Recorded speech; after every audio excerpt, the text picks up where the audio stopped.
Hi! In front of me is OPPO Find X3 Neo, and today I would like to show you where you can locate all your downloads.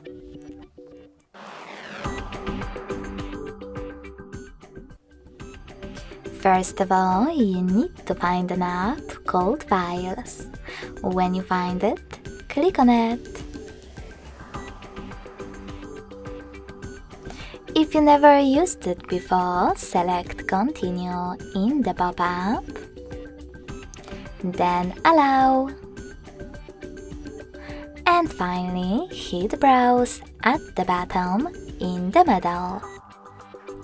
Last but not least, hit Downloads category.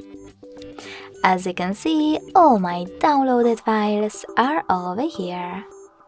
To access one, click on it.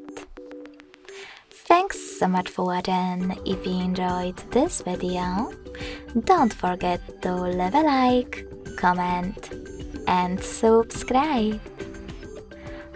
Bye!